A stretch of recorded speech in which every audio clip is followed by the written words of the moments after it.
Hi friends, எல்லாருக்கும் வணக்கம். நாங்க தான் உங்க துர்கா காந்தி, சோபிகா, ரித்திகா.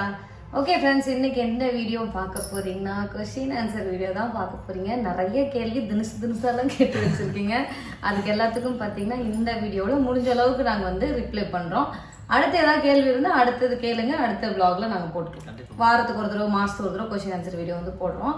சரி வாங்க, இப்போ நம்ம வீடியோக்குள்ள போகலாம்.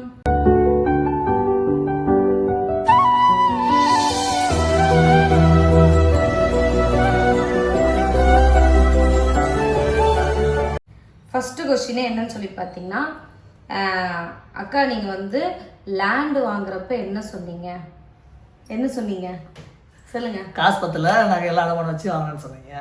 காசே இல்லை, பேங்க் பேலன்ஸ் வந்து 0 ஆயிடுச்சு, காசு இல்லைன்னு சொன்னீங்க. திடீர்னு எப்படிக்கா நீங்கள் போய் இந்த கோல்டு வாங்குனீங்க அப்படின்னு கேட்டீங்க. இதுதான் என்னோட கம்மல் நல்லா இருக்கான்னு கமெண்ட்ஸில் சொல்லுங்கள், பதில் அவர் சொல்லுவார். இல்லை, அதாவது இப்போ இந்த துர்கா வந்து ஒரு 1/2 பவுண்டில் தோடு போட்டுருச்சு ஒரு ஜிம்மிக்கு. அது கொஞ்சம் டேமேஜ் ஆகிடுச்சு, உடஞ்சிருச்சு. ஏற்கனவே நான் மினி பிளாக் கூட போட்டிருந்தாங்க. அது உடஞ்சிருச்சு. சரி, அதை 2 தடவை ஏற்கனவே அதை வந்து பற்ற வச்சுட்டு வந்தோம். அப்பயும் அது வந்து கல் விழுந்துட்டே இருந்துச்சு. சரி, ஓகே, வேறு மாற்றிடலான்னு சொல்லிட்டு 1/2 பவுண்ட் இருந்தால் அடிக்கடி கட் ஆகிடுது, கொஞ்சம் திடமாக எடுக்கலான்னு சொல்லி 1 பவுண்டும் எடுத்துடலான்னு சொல்லி போய் எடுத்துருந்தோம். அது உங்களுக்கு காசு ஏது அப்படின்னாலும் கேட்டிருந்தீங்க. என் வீட்டுக்கார சம்பளம் காசு. ஆமாம், சம்பளம் வந்த உடனே போய் சரிட்டு 1 பவுனை மாற்றி எடுத்துருந்தாச்சு. இதுக்கும் நான் சொன்ன தெளிவாக விளாக்ல சொல்லியிருந்தேன்.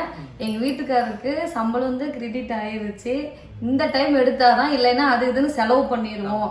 இப்போ என்னன்னா இவருக்கும் சேலரி வருது, எனக்கும் சேலரி வருது. அப்போ என்னோட காசை வந்து வீட்டு செலவு வச்சுட்டா கூட இவரோட காசை வச்சு நகை வாங்கிக்கலாம். சிம்பிள் விஷயம் தான், மற்றபடிலாம் ஒன்றும் இல்லை. அதுக்காக உங்ககிட்ட வந்து நாங்கள் அடமானம் வச்சோம், அடமானம் வச்ச நகையை இப்போ நம்ம வாங்க முடியாது, அந்த அளவுக்கு நமக்கு காசு இல்லை நம்மகிட்ட. சரி, அட்லீஸ்ட் இந்த காதில் போட்டுக்கிறதுக்காச்சும் அடிக்கடி கல் விழுந்துட்டே இருக்கு. சரி, அது 1 பவுனும் எடுத்துடலாம் அப்படின்னு சொல்லி இப்போ எடுத்துட்டோம்.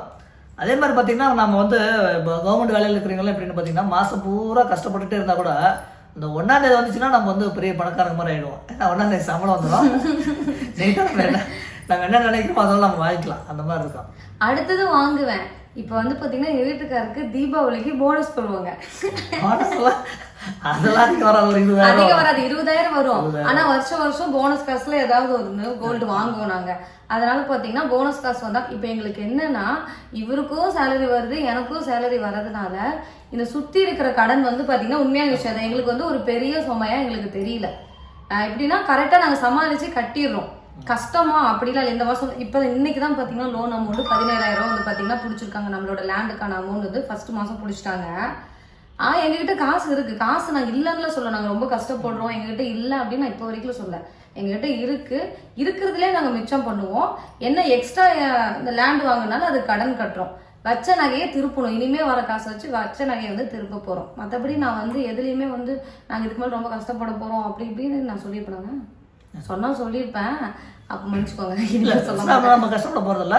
அது தீபாவளி டைம்ல போனஸ் ஒரு 20,000 வரும். அது இல்லாமல் நகை சீட் வர 2 சீட் போட்டு, நகை சீட் 2 சீட் போட்டு அது முடிய போது இவரோட போனஸ் வரும். அப்புறமா பார்த்தீங்கன்னா ஊரில் வந்து அந்த பலகார சீட்டு என் ஃப்ரெண்டு மூலியமா நான் வந்து போட்டிருக்கேன். அதுக்கு வந்து பார்த்தீங்கன்னா ஒரு 8 கிலோ ஸ்வீட்டு, காரம், ஒரு 25,000 ரூபாய் பணம் வரும். அதுக்கப்புறம் பார்த்தீங்கன்னா இங்கே நாங்கள் லேடிஸ் எல்லாம் சேர்ந்து ஒரு சீட்டு போட்டிருக்கோம். அதில் வந்து பார்த்தீங்கன்னா ஒரு 60,000 பக்கம் வரும். இது எல்லாமே இந்த மாதிரி சேவ் பண்ணுற காசு தான் எல்லாமே. டக்குன்னு நாங்கள் அக்கௌண்ட்ல இருக்கிற காசெல்லாம் வச்சு செலவு பண்ணல. இந்த மாதிரி எங்கேயாவது சீட்டு போடுறது, பிடிக்கிறது, அந்த மாதிரி பணம்லாம் எப்பயாவது வருது அப்படின்னா அதை வேஸ்ட் பண்ணாமல் அதை கொண்டு போய் ஒரு இன்வெஸ்ட்மெண்ட்டாக நாங்கள் வந்து போட்டுறோம். ஆரம்பத்தில் நாங்களும் தண்ட செலவு பண்ணி தண்ணி மாதிரி செலவு பண்ணிட்டு இருந்த ஒரு கேரக்டர் தான் இல்லைங்க. ரொம்ப செலவு பண்ணோம். அது ஒரு ஸ்டேஜுக்கு மேலே எவ்வளோ வந்தாலும் செலவு பண்ணுறோமே அப்படின்னு யோசிச்சு அங்கே எங்கே சீட்டெல்லாம் போட்டு வச்சு நாங்கள் பண்ண பிளான் தான் இப்போதைக்கு எங்ககிட்ட ஓரளவு கையில் பணம் நிற்கிற அளவுக்கு இருக்குது. அதனால அடுத்த நகையை நாங்கள் எடுக்க போகிறோம். அது இந்த வீடியோலேயே சொல்லிடுறேன். இல்லை, அதெல்லாம் நகை சீட்டு போட்டதுனால நகை மட்டும் தான் எடுக்க முடியும், காசை வாங்க முடியாது. கண்டிப்பாக நகை தான் எடுக்க முடியும். அப்போ ஒரு டைம் எடுப்போம். நகை எடுக்கிறது தான் பெஸ்ட்டு. காசாக வாங்கினா திரும்ப செலவு தான் பண்ணுவோம். கஷ்டப்பட்டு சேர்த்து அந்த செலவு 20,000 ரூபா போட்டிருக்கோம் 11 மாதத்துக்காங்க. எவ்வளோ மொத்தம் அமௌண்ட் எவ்வளோ? அது 2,20,000 ரூபா. எப்படியும் ஒரு 3 பவுன் வரும்னு நினைக்கிறேன். 3 பவுன் வரும்.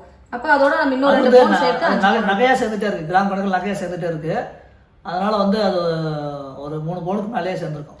இதுக்கப்புறம் முடிஞ்சதுக்கு அப்புறமும் நான் இவர்கிட்ட அதான் சொல்லிட்டு இருக்கேன். ஏங்க நம்ம திரும்பவும் அந்த 20,000 ரூபாய் நம்ம எக்ஸ்ட்ரா வச்சுட்டதுன்னா செலவு பண்ணிடுவோம். அதே மாதிரி திரும்ப சீட்டு போட்டு விட்டுறலாங்க. 20,000 இல்லைனாலும் 10,000 சீட்டு போட்டுடலாம். அப்போ நம்ம கையில வந்து பாத்தீங்கன்னா எவ்வளவு காசு வந்தாலும் பத்தாது, செலவு பண்ணிடுவோம். இதே நம்ம சீட்டா போடுறப்போ கண்டிப்பா அது முடியறப்போ ஒரு 1.5 பவுன் அந்த மாதிரி எடுத்தோம். இனிமேல் விற்கிற விலைக்குன்னு 1 லட்சம் ரூபா வந்துடும் போல. இப்பவே 85,000 ரூபாய் கடைசியா நம்ம வாங்குது. இந்த இது எவ்வளவு 86,000 ரூபாய், 86,000 ரூபாய் வந்துச்சு. இன்னும் கொஞ்ச நாள் போனச்சுன்னா பாத்தீங்கன்னா சைக்கிள் சேர்த்து 1 லட்சம் ரூபா வந்துடும் போல. அதனால சீட்டு கண்டிப்பா நாங்க வந்து போடுவோம். மற்றபடி நாங்க வேற ஒன்றும் இல்லைங்க. நீங்க கேட்ட கேள்விக்கு நாங்க பதில் சொல்லிட்டோம். வேற என்ன சொல்றது. சண்டே வீடியோ ஏன்க்கா போடலன்னு கேட்டிருக்கீங்க. சண்டே அன்னைக்கு தான் வந்து பாத்தீங்கன்னா ஆடி 18 ஆடி போயிருக்கு. அதனால நம்ம அன்னைக்கு வந்து ஈஸா போயிட்டோம். அன்னைக்கு வந்து பாத்தீங்கன்னா நம்ம கோல்டு வாங்கின இந்த கம்மல் வாங்கின விளாக் வந்து போட்டிருப்போம். சுருதி அக்கா நல்லா இருக்காங்களா, பார்க்க போகலையா? ஏன் இப்பெல்லாம் சுருதி அக்கா நீங்க போய் பார்க்க போறதே இல்லை? ஏன் அந்த அக்காவை கண்டுக்க மாட்டேங்கிறீங்க? ஏன்னா பாப்பாங்களுக்கு ஸ்கூல் ஓப்பன் ஆயிடுச்சு. உங்களுக்கே தெரியும், ஆரம்பத்தில் பாப்பாங்க லீவ் டைம்ல நாங்கள் அடிக்கடி ஊருக்கு போயிட்டு இருந்திருப்போம். எங்களுக்கு ரெஸ்டே இருக்காது, ஜாலியாக சுற்றிட்டு இருந்தோம். ஸ்கூல் ஓப்பன் ஆனதும் இப்போ நாங்கள் எங்கேயுமே போகிறதில்ல. நெக்ஸ்ட் வந்து பார்த்தீங்கன்னா எங்கள் அக்கா கல்யாணம் வருது, அதுக்கு வந்து நாங்கள் போவோம். போகிறப்ப வந்து பார்த்தீங்கன்னா பாப்பாவை பார்ப்போம்.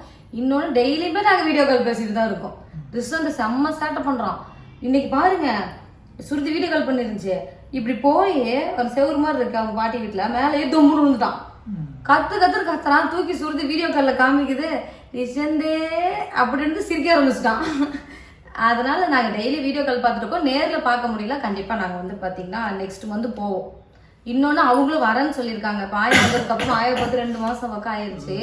அதனால இங்கே வந்து 1 வாரம் இருக்கிற மாதிரியே வரேன்னு சொல்லியிருக்காங்க. வரப்ப சுருதியை நான் உங்களுக்கு காமிக்கிறேன். அடுத்து உங்க மாமா அத்தை எங்க? ஏன் நீங்க வந்து விளாக்ல காமிக்க மாட்டேங்கிறீங்க? ஆடி 1க்கும் அப்பையிலேருந்தே கேள்விப்பட்டிருக்கீங்க. ஆடி 1க்கு தேங்காய் சுடணும் நோம்பிக்கும் உங்க மாமா அத்தை இல்ல, அதுக்கப்புறமும் இல்ல, பர்த்டேக்கும் இல்ல. ஏன் நீங்க அவங்க கூப்பிடல? சண்டே அவங்களுக்கு அப்படின்னு கேட்டிருக்கீங்க. ஏங்க நீங்க வேற சொல்லுங்க. இல்லை, அவங்க வந்து இங்கே கோயம்புத்தூர் வந்துட்டு சரி இங்கே இருக்கிற மாதிரி சொல்லி தான் இருந்தாங்க. அப்புறமா இங்கே கொஞ்சம் வேலை செட் ஆகலை. அதனால அவங்க நாமக்கல்லே போயிட்டாங்க. ஒரு 1.5 மாசம் ஆச்சு. மாமா வரப்ப மாமாவோட பிளான் என்னன்னா, கால் கொஞ்சம் மாமாவுக்கு இது கிராக் ஆகிருந்துச்சு. அங்கே வந்து செட் ஆகலை. சரி இங்கே வந்து வச்சு பார்க்கலான்னு சொல்லிட்டு நாங்கள் கூட்டிகிட்டு வந்துருந்தோம். அவங்களும் வந்து பார்த்தீங்கன்னா வரப்பெல்லாம் வந்து இங்கே கோயம்புத்தூரில் இருக்கலாம் அப்படிங்கிற மாதிரி எந்த பிளான்லேயுமே அவங்க வரல. இங்கே வந்ததுக்கப்புறம் சும்மா ஒரு நாள் பேசிட்டு இருக்கப்ப இங்கே இருந்துருங்க, சரி இருக்கோன்னு சொல்லிட்டு அதுக்கப்புறம் வீடு பார்த்து அட்வான்ஸ் கொடுத்து இருந்தது தான். மாமா இங்கேருந்து ஒரு 2 வாரம் வேலைக்கு போயிட்டு இருந்தாரு. இங்க வந்து பாத்தீங்கன்னா சம்பளம் வந்து அப்படி ஒன்றும் கரெக்டா கொடுக்கறது இல்லைன்னு மாமா சொன்னாரு. கொஞ்சம் வேலை செட் ஆகல. அதனால சரி ஓகேன்னு சொல்லிட்டு மாமா ஊருக்கே போறோம் அப்படின்னு சொல்லி போனாங்க. போயிட்டு ரிட்டர்ன் வர மாதிரி சொல்லியிருந்தாங்க. அதனால தான் நான் பிளாக்ல கூட உங்ககிட்ட சொல்லியிருக்க மாட்டேன். இப்பதான் பாத்தீங்கன்னா இப்போ 1 வாரத்துக்கு முன்னாடி தான் சரி துர்கா நாங்க நாமக்கல்லே இருந்துக்கிறோம், தம்பி வந்து வேற ரூம் பார்க்கட்டும், அந்த வீட்டை வந்து காலி பண்ணிருங்கன்னு கூப்பிட்டு சொன்னாங்க. அதனால எங்களுக்கு சண்டைலாம் ஒன்றும் இல்லை. மாமாவோட நாமக்கல் போயிட்டாங்க. நாங்களும் திரும்ப இப்போ மெயினானாலும் இப்போ எனக்கு துணையா எங்கள் பாட்டி இருக்கு, அங்கே சுருதிக்கு துணையா எங்கள் அத்தை மாமா இருக்காங்க. 2 பேருக்கு 2 பக்கம் ஆள் இருக்காங்க எங்களுக்கு. அவ்வளோதான். சுருதி வந்து பொக்குன்னு இருந்துச்சு.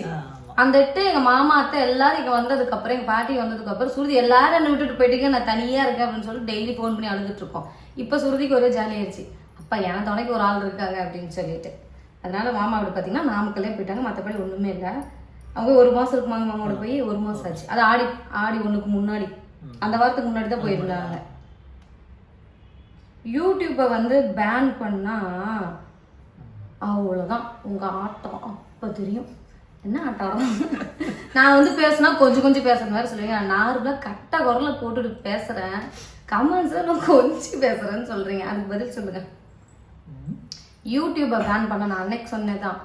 யூடியூப்பை பேன் பண்றாங்க அப்படின்னா இப்போ நமக்கு வந்து காசு வரல அப்படின்னு சொல்ல கவலை இருக்காது. என்ன நம்ம வீடியோ பார்க்குற ரெகுலராக இப்போ பார்த்துட்டு இருக்க உங்களை வந்து நாங்கள் கண்டிப்பாக மிஸ் பண்ணுவோம். நிறையா வந்து பார்த்தீங்கன்னா என்னடா நிறைய பேர் வந்து இப்போ ஒரு பர்த்டே வருதுன்னா கூட எங்களுக்கு அவ்வளோ கமெண்ட்ஸ், அவ்வளோ பேர் ரிப்ளை பண்ணி நீங்கள் நல்லா இருக்கணும், பாப்பாங்க நல்லா இருக்குன்னு சொல்லிட்டு நிறைய வாழ்த்து சொல்லுங்க. ஒரு பர்த்டே, ஒரு கல்யாண நாள், எது நல்லது கெட்டது எதுனாலும் உங்களோட விஷயம் வந்து பார்த்தீங்கன்னா எங்களுக்கு இருந்துகிட்டே இருக்கும். ஒருவேளை யூடியூப்பை பேன் பண்ணிட்டாங்க, அதுக்கப்புறம் நாங்கள் விளாக் போடல அப்படின்னா இதை உங்களை தான் வந்து மிஸ் பண்ணவே தவிர மற்றபடி காசு வரல அப்படிங்கிறதான் நாங்கள் மிஸ் பண்ண மாட்டோம். நான் திரும்ப சொல்கிறேன், யூடியூப்புங்கிறது எங்களை பொறுத்த வரைக்கும் ஒரு எக்ஸ்ட்ரா வருமானம். அதை வந்து நாங்கள் ஒரு மெயினாக வந்து நாங்கள் நினைக்கவே இல்லை. மெயினாக நினைக்கிறவங்களுக்கு தான் அது பிரச்சனையாக இருக்கும். கரெக்டாக தாங்க பேசுகிறேன், தப்பாக சொல்கிறேன்னா கரெக்ட் தான். அண்ணா நீங்கள் அண்ணா சூப்பராக பேசுகிறது, அண்ணா நீங்கள் பேசவே விட மாட்டேங்கிறீங்க அப்படி அடுத்த கேள்வி கேளு அப்படிங்கிறாரு. நான் வேற விடிச்சா என்ன ஆனா விடிச்சிட்டு பேசுறீங்க, நான் வந்து உட்காருங்க. அநியாயம் பண்றீங்க, எங்க வீட்டுக்காரே என்ன தொடக்கூடாதுங்கிறீங்க. என்ன கொஞ்சம் கூட நீங்க சும்மா எப்ப பார்த்தாலும் அண்ணா இடிச்சுக்கிட்டே பேசிட்டு இருக்கீங்க அப்படிங்கிறீங்க.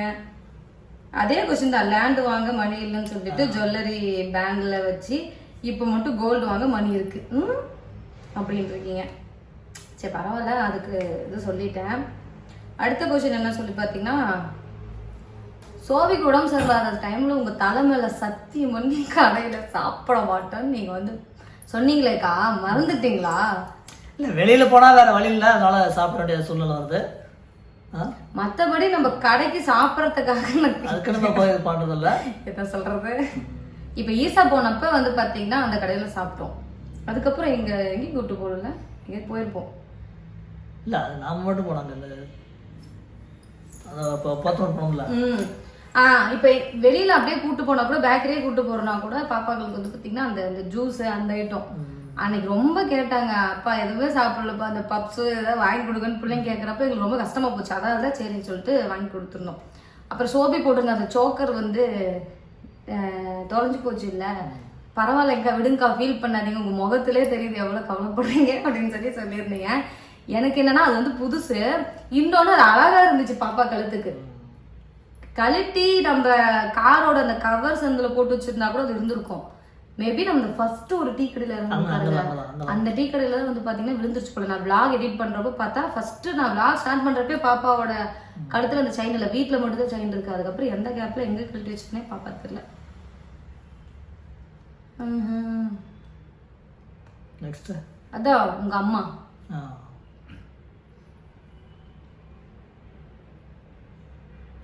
எங்கள் அம்மாவை ஏன் வந்து கூட வச்சுக்கலன்னு சொல்லி கேட்டிருந்தீங்க. எங்கள் அம்மா எங்கள் ஊரில் இருக்காங்க, கிராமத்தில். அவங்களுக்கு எங்களுக்கு காடு இருக்குது, அவங்க விவசாயம் பண்ணிட்டு இருக்காங்க. அவங்க வருவாங்க, ஒரு நாள் 2 நாள் இருப்பாங்க, அப்புறம் போயிடுவாங்க. இங்கேயே நண்பரமாக இருக்கிற மாதிரி எப்பயுமே வர மாட்டாங்க, அவங்களுக்கு நிறைய வேலை இருக்குது. அதுக்காக நாங்கள் போனாதான், நாங்கள் வேண்டாம் நாங்கள் போனாதான் அவங்க வந்து பார்த்தீங்கன்னா இங்கே வந்து இருக்க மாட்டாங்க. நான் என்னமோ அவங்கள பார்த்துக்க மாட்டேன் அப்படிங்கிற மாதிரி நீங்கள் சொல்றீங்க. கிராமத்துல இருக்கிற மாமனார் மாமியார், இந்த வீடியோ பார்க்குற எத்தனையோ மாமனார் மாமியார், நீங்க வெளியில் இருக்கீங்க அப்படின்னா உங்க மாமனார் மாமியார்ல கிராமத்துல இருக்காங்கன்னா உங்க வீட்டுல வந்து மிஞ்சி போனா 1 நாள் 2 நாள் இருப்பாங்க. அதே என்ன சொல்லுவாங்கன்னா, காலையில் சோறு ஜீரணமாவும் மதிய சோறு ரெடி பண்ணிட்டீங்களா அப்படிங்கிற மாதிரி. அவங்களுக்குலாம் வந்து பாத்தீங்கன்னா கட்டி போட்ட மாதிரி ஆயிரும். அவங்க வந்து இருக்கவே மாட்டாங்க. ஏன் இருக்க மாட்டாங்க அப்படிங்கிறதுனா அங்க அவங்களுக்கு வேலை இருக்கு. இங்க வந்து வேலையே இல்லை, சும்மா உட்காந்துருக்கிற வேலை தான். வந்து 2 நாள் இருப்பாங்க எங்க மாமனார், 2 நாள் இருப்பாங்களா, 2 நாள் இருந்தா கூட நல்லா தூங்குவாங்க. 2 நாள் இருந்தாலே ஆடு மாடு பார்த்துக்கிறதுக்கு யார் பார்த்துக்கோ என்ன பண்ணுவோன்னு அதே ஞாபகமாகவே இருப்பாங்க. ஃபோன் பண்ணி அங்கே ஊர்லேயே தான் பேசிட்டே இருப்பாங்க. இந்த டைம் சோபிகா கூட சொன்னிச்சுல்ல, எங்களை பார்க்க வந்துட்டு நீங்க சும்மா ஊருன்னு பேசிட்டு இருக்கிறீங்க, ஏன் அப்ப எங்களுக்கு பார்க்க வந்ததுல உங்களுக்கு சந்தோஷமா இல்லையா அப்படின்னு சொல்லி அவங்க தாத்தாவே பாட்டி கேட்டுச்சு. அதுக்கப்புறம் அவங்க பேசவே இல்லை, ஊருக்கு போறேன்னு சொல்லவே இல்லை. அதுக்கப்புறம் இருந்துட்டாங்க. ஒரு 2 நாள் இருந்தாங்க இல்லைங்க இந்த தடவை வந்துட்டு. 2 நாள். அதனால மற்றபடிலாம் ஒன்றும் இல்லை. வேற என்ன சொல்றது. ஓகே ஃப்ரெண்ட்ஸ், அதுக்கப்புறமா பார்த்தீங்கன்னா ரொம்ப நாளாக நீங்கள் கேள்வி கேட்டுட்டு ஒரு கொஸ்டின் என்னன்னு சொல்லி பார்த்தீங்கன்னா நான் தான் ரிப்ளை பண்ண வேலை. இந்த செயினை வந்து க்ளோஸ் அப்பில் காமிங்கன்னு சொல்லியிருந்தீங்க, தெரியுதாங்க? இது வந்து எவ்வளோ பவுனு எங்கே எடுத்தீங்க அப்படின்னு சொல்லி கேட்டிருந்தீங்க. இது வந்து 1.25 பவுன் தானே. 1.25 லலிதாவில் தான் எடுத்துருந்தோம். நாங்கள் அது லலிதாவிலே எடுத்து எங்களுக்கு பழகிடுச்சு போல. லலிதாவில் தான் வந்து இது எடுத்துருந்தோம். இதை எடுத்து 1 வருஷம் இருக்குமா, அந்த வீட்டில் இருக்கிறதால எடுத்தோம். ஒரு 1.5 வருஷம் பக்கம் இருக்கும். டெய்லி தான் போடுறேன். நீங்கள் கழட்டி வைக்கிறீங்களாக்கா, அது நல்லா தாங்குதா அப்படிங்கிற மாதிரி கேட்டிங்கன்னா இப்போ வரைக்கும் கழட்டவே இல்லை. அது வந்து பார்த்தீங்கன்னா நல்லா தான் இருக்குது. இந்த ஹாரம் ஏதாவது போடுறேன் அப்படின்னா அந்த டைமில் மட்டும் இதை கழட்டி வைப்பேன், 1 நாள் கழட்டி வைப்பேன். மற்றபடி டெய்லி போட்டுட்ருக்கேன். இப்போ வரைக்கும் ஒரு டேமேஜ் வரல. நீங்கள் சொன்னதுக்கப்புறம் தான் நீங்கள் கழட்டி பார்க்கணும் எங்கேயாவது டேமேஜ் இருக்கான்ட்டு. நான் 1 இது வந்து ஆனால் இது வந்து என்ன ஃபங்க்ஷன் யூஸ்ன்னு சொல்லி தான் கொடுத்தாங்க. டெய்லி யூஸ் பண்ணாதீங்க, அது போயிடும் அப்படின்னாங்க. ஏதோ புண்ணியத்தில் யார் பண்ணாங்களோ நல்லா கெட்டியாக பண்ணியிருப்பாங்க போல். இது வரைக்கும் நல்லா போகுது. அதுக்கப்புறமா அடுத்த கொஸ்டின் என்னன்னு சொல்லி பார்த்தீங்கன்னா, அக்கா சோபிகா ரித்திகா வச்சு விளாக்ல ஷார்ட்ஸ் எல்லாம் நிறைய எடுத்துட்டு இருக்கீங்களா, அவங்கள நீங்கள் வந்து படிக்க விடுறது இல்லையா, அவங்க வந்து படிக்கிறாங்களா இல்லையா, டியூஷன் போகிறாங்களா இல்லையான்னு சொல்லி இந்த மாதிரி கொஸ்டின் தான் கேட்டுட்டு இருக்கீங்க. பாப்பாங்க வந்து பார்த்தீங்கன்னா காலையில் அவங்களோட ஷெடியூல் சொல்லிட்டுப்பா, காலையில் வந்து பார்த்தீங்கன்னா 7:50க்கு ஆட்டோமேன் வந்துடுவார். 7:50க்கு வந்தார் அப்படின்னா ஸ்கூல் போயிடுவாங்க. ஸ்கூல் போயிட்டு ரிட்டர்ன் பார்த்தீங்கன்னா 3 மணிக்கு வருவாங்க. வந்த உடனே அவங்க குளிச்சுட்டு சாப்பிட்டுட்டு அவங்க புக்கு கிக்கெல்லாம் எடுத்து வச்சுட்டு ஓரளவுக்கு செல்லெல்லாம் பார்க்கறதுக்கு 4 மணி ஆயிடும். 4 மணிக்கு மேலே நாங்கள் ஏற்கனவே சொல்லியிருக்கீங்களா இந்த தெருவில் நிறைய பசங்க பாப்பாங்களோட விளையாடுறதுக்கு இருக்காங்கன்ட்டு. அவங்க வருவாங்க. அவங்க வந்தாங்கன்னா ஒரு 5 மணி வரைக்கும் பிள்ளைங்க பார்த்தீங்கன்னா விளையாடுவாங்க. ஒரு 5-5:30 வரைக்கும் விளையாடுவாங்க இல்லைங்க. விளையாண்டுட்டு அதுக்கப்புறம் வீட்டுக்கு வந்துட்டு ஏதாவது அன்னைக்கு படிக்கிறது விஷயம் இருந்துச்சுன்னா படிச்சுக்குவாங்க. அப்படி இல்லைன்னா பாலெல்லாம் குடிச்சிட்டு கொஞ்ச நேரம் செல்ல பார்த்துட்டு 6:30 மணிக்கு வந்து பார்த்தீங்கன்னா டியூஷனுக்கு போயிடுவாங்க. 6:30 மணிக்கு டியூஷன் போனாங்கன்னா 8:30 மணிக்கு தான் பாப்பாங்க ரிட்டர்ன் வருவாங்க. வந்துட்டு திரும்பவும் சோபிகாவுக்கு வந்து எழுதுகிற ஒர்க்கு நிறையா இருக்கும். இல்லை ப்ராஜெக்ட் ஏதாவது கொடுத்துருப்பாங்க சோபி ரித்திகாவுக்கு. அதெல்லாம் பண்ணிட்டு படுத்து தூங்கிட்டு திரும்ப அடுத்த நாள் காலையில் 7:40க்கு அவங்க ரொட்டீன் ஸ்டார்ட் ஆகும். இப்படிதான் உங்கள் வீட்டில் உங்கள் பிள்ளைங்களை எப்படி வளர்க்குறீங்களோ அதே மாதிரி தான் எங்கள் வீட்டில் எங்கள் பிள்ளைங்களையும் நாங்கள் வளர்க்குறோம்.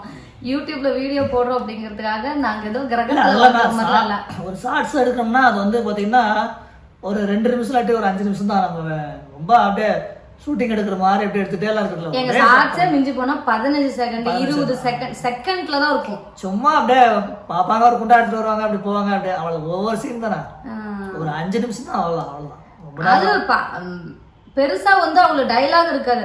சோபி இது இன்னைக்கு ஒரு வீடியோ கூட எடுத்தேன். சோபி அங்க இருந்து அந்த பாத்திரத்தை எடுத்துட்டோம் தொம்முன்னு போடுற அம்மா எந்திரிச்சு பயந்துக்குவா நீ ஓடிடுற நான் உன்னை அடிக்கிறதுக்கு வரேன். இவ்வளவுதான். இது வந்து பெரிய விஷயம் இல்ல. 2 நிமிஷம் அது இன்னைக்கு எடுத்து ரொம்ப ஈஸியா எடுத்துக்கலாம். அடுத்த ஷார்ட்ஸ் ஒன்று எடுத்துருக்கோம். அது பாருங்க நான் நாளைக்கு அப்லோட் பண்றேன். அது இன்னும் சூப்பரா இருக்கும். ஃபேமிலியா போடுறப்போ உங்களுக்கு பிடிச்சிருக்கு. நிறைய பேர் வந்து பாத்தீங்கன்னா வெளியில் பாக்குறப்ப நீங்க ஃபேமிலியா போடுறது நல்லா இருக்கு கண்டினியூ பண்ணுங்க பாப்பாங்க. இதெல்லாம் பாத்தீங்கன்னா எங்க வீட்டுல நடக்கிற மாதிரியே இருக்கு எங்களுக்கு நடந்த சம்பவம்லாம் அப்படிங்கிற மாதிரி தான் சொல்லியிருந்தீங்க. அதனால பெருசா அவங்கள டிஸ்டர்ப்லாம் நாங்கள் எதுவுமே பண்றதில்ல. அவங்க ஜாலியாக ஹாப்பியாக தான் இருக்காங்க. படிக்கிறது பிள்ளைங்க படிச்சுட்டு தான் இருக்காங்க. அப்புறம் அடுத்து அவ்வளோதானாங்க. அவ்வளோதான். நம்ம இப்போ வந்து பார்த்தீங்கன்னா எல்லா கொஸ்டினுக்கும் பதில் சொல்லியாச்சு. வேற எதுக்காவது சொல்லலை அப்படின்னா நீங்கள் வந்து இந்த வீடியோ கீழே கமெண்ட் பண்ணுங்க. நான் வந்து உங்களுக்கு அடுத்த கொஸ்டின் ஆன்சர் வீடியோ போடுவேன் இல்லைங்களா, அப்போ வந்து எல்லாத்தையும் கரெக்டாக எடுத்து வச்சு உங்களுக்கு வந்து ரிப்ளை பண்ணிடுறேன். அப்புறம் இப்போ வந்து உங்ககிட்ட நாங்கள் வந்து கேள்வி கேட்க போகிறோம். என்கிட்ட நீங்கள் கேள்வி கேட்டீங்க. நான் வந்து ஒவ்வொரு வீடியோ எடுத்து முடிச்சுட்டு வீடியோ ஆஃப் பண்ணதுக்கப்புறம் பேசிக்கிட்டு இருப்பேன். சரி இப்போ வந்து இவர்கிட்ட சொன்னேன் எங்க சொல்லிட்டுமான்னு கேட்டேன். இவர் தான் சரி கேளு இதுல என்ன இருக்கு அவங்க கேட்குறாங்க நம்மளும் திருப்பி கேட்கலாம் அப்படின்ட்டு. ஃபர்ஸ்ட் கொஸ்டின் நீங்கள் கேட்ட கேள்வி தான் நாங்கள் வந்து திருப்பி கேட்க போகிறோம். நீங்கள் என்ன கேட்டிருந்தீங்க, அக்கா உங்கள் மாமனார் மாமியார்லாம் கூட்டு எங்கள் வீட்டில் வச்சுக்க மாட்டீங்களா அப்படின்னு கேட்டிருந்தீங்க. நம்ம வீடியோ பார்க்குற இது வந்து பார்த்தீங்கன்னா அந்த மாதிரி கேள்வி கேட்குறவங்களுக்கு மட்டும்தான். எல்லாருக்கும் வச்சுக்கோங்க. உங்கள் மாமனார் மாமியாரை கூட வச்சிருக்கிறீங்க அப்படிங்கிறது கமெண்ட்ல சொல்லுங்க. கமெண்ட்ஸில் சொல்லுங்க. நீங்கள் வந்துக்கா உங்கள் வீட்டு சைடே வந்து எல்லாம் நல்லா பார்த்துக்கிறீங்க, அண்ணா வீட்டு சைடை வந்து கண்டுக்கவே மாட்டேங்கிறீங்க.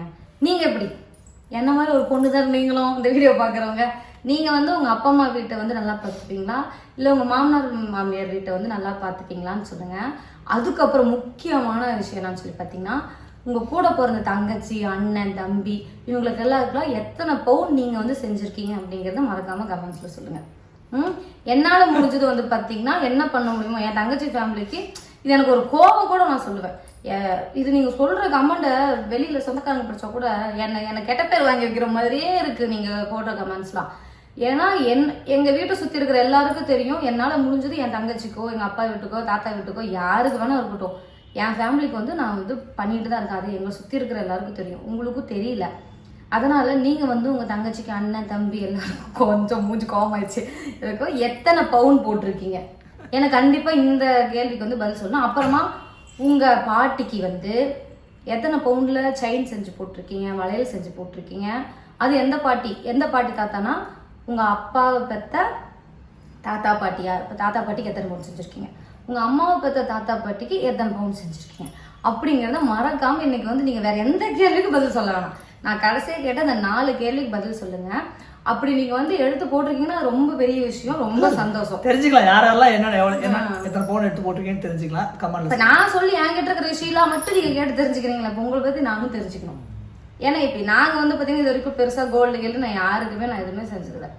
ட்ரெஸ் எடுத்து கொடுப்பேன், செலவுக்கு பணம் கொடுப்பேன், வீட்டுக்கு ஏதாவது வேணும்னா வாங்கி கொடுப்பேன், இந்த மாதிரி தான் இருக்கும். நாங்கள் வாங்கி தரல, கண்டிப்பாக நீங்கள் வாங்கி கொடுத்துருப்பீங்க. நான் தெரிஞ்சுக்கிட்டு என்னால் முடிஞ்சது வந்து பார்த்தீங்கன்னா எங்கள் தங்கச்சிக்கோ பாட்டிக்கோ எங்கள் மாமனார் மாமியாருக்கு எல்லாருக்குமே இனிமேல் பார்த்தீங்கன்னா நான் வந்து பண்ணுவேன். சரி ஓகே ஃப்ரெண்ட்ஸ், இந்த வீடியோ இதாக முடிச்சுக்கலாம். சரி ஓகே ஃப்ரெண்ட்ஸ், மறக்காமல் நான் கேட்ட கேள்விக்கெல்லாம் பதில் சொல்லுங்கள். எங்கள் வீட்டுக்கார் வாய் திறக்காமல் இருக்காருன்னு சொல்லி கவலைப்படாதீங்க, அவர் சொல்லி தான் இந்த கேள்வியில் நான் கேட்குறேன். ஓகே ஃப்ரெண்ட்ஸ், இந்த வீடியோ பிடிச்சதா லைக் பண்ணுங்க, ஷேர் பண்ணுங்க, கமெண்ட் பண்ணுங்க, மறக்காம துர்கா சேனலை சப்ஸ்கிரைப் பண்ணிருங்க. டாடா.